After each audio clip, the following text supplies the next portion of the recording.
Ano na?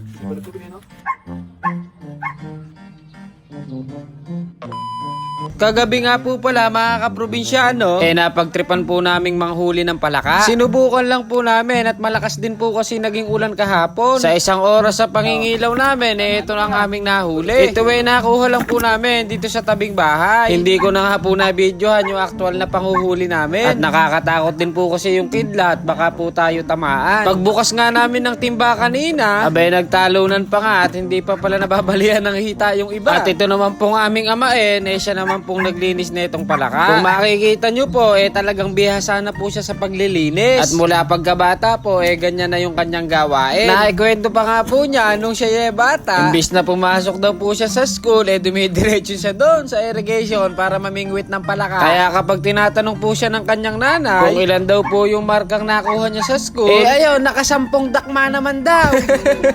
Natawa nga ako sa kanyang kwento Sa hawa daw ng kanyang teacher, pinag-graduate daw siya ng grade 3. Pero sa totoo lang po talaga mga kaprobinsyano, bilib talaga ako dito sa aming amain nato. Bukod sa magaling manghuli ng palaka, magilas din sa hulihan ng dagang bukid. Pagkatapos nga niyang maglinis, nagulat nga ako, pati yung ulo, balat, tsaka yung paa ng palaka, nilinis din niya at tinimplahan ng pampalasa. Sabi ko nga, ano baka ako gagawin mo dyan? Tuturuan daw niya akong gumawa ng mabisang pampulutan. Ito nakita lang din naman niya sa kanyang mga kainuman. Dati tinatapon lang namin yung ulo, balat, tsaka yung paa. Ngayon na-discover, pwede daw palang gawing chicharon. Hindi ko nga alam kung ito proven and tested na. Pero dahil itong amain namin batikan naman sa inuman, tingnan ka ako namin kung ano magiging lasa nito. 3 to 5 days mo lang naman daw itong ibibilad sa araw. Kaya tinulungan ko na muna siyang gumawa ng bilaran. At ako excited din kung ano magiging kalalabasan nito. Dahil sa totoo lang mga kaprobinsyano, ngayon ko lang po ito matitikman kung sakali. Kaya kung pag-uusapan po natin exotic food, malamang isa na po ito sa mga pagkain na yun. Kakadaldal ko nga mga kaprobinsyano, hindi ko na nasabi kung anong gagawin natin na luto dito. Pero kung makikita nyo po ang ating mga sangkap, alam nyo na po kung ano ang recipe natin ngayong araw. Ang pambansang ulam ng mga Pinoy. Walang iba kung hindi adobo.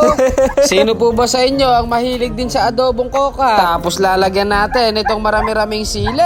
Ay, nag-gemasin man Babasalan na nga po pala natin itong ating bagong kalanan. Titingnan po natin kung may pagbabago ba kapag dito tayo nagluto. Sa pagluluto nga po pala nitong adobong koka, halos parehas lang din po ng proseso sa pagluluto ng adobong baboy at manok. Magigisa nga lang po pala tayo dito ng luya, sibuyas at bawang. Maglalagay nga rin po pala tayo dito ng ilang pirasong tangkay ng tanglad para mas lalong maalis ang lansa nitong ating lulutuin. Medyo mainit nga lang din po pala dito sa ating pwesto. At kapag ganito pong oras nakatutok po pala yung araw. Hindi pa naman po kasi tapos itong ating kusina, kaya tiis-tiis po muna tayo sa init. Mabuti na lang po mga kaprobinsyano, nag-uulan na rin po dito sa aming lugar. Kahit pa paano po, may nahuhuli ng mga palaka. Nag-uumpisa na rin po kasi yung mga gawaan dito sa bukid. Kaya naglalabasan na po sila pagkatapos ng malakas na ulan. Pero kung nagkatubig po yung pinitakan, tsak po, mas marami pa rito yung ating mahuhuli. Pagkatapos nga po pala nating sangkutsahin, naglagay na rin tayo ng toyo. Medyo patutuyuin pa po natin ito mga kaprobinsyano, tipong nagtututong na. At nung malambot na nga yung karne netong palaka, naglagay na rin po ako ng suka. Tapos mga kaunting pampalasa. At syempre, itong magbibigay ng kakaibang sipa. Siling pula at siling berde, paghaluin na yan. Panigurado po mga kaprobinsyano kapag naluto ito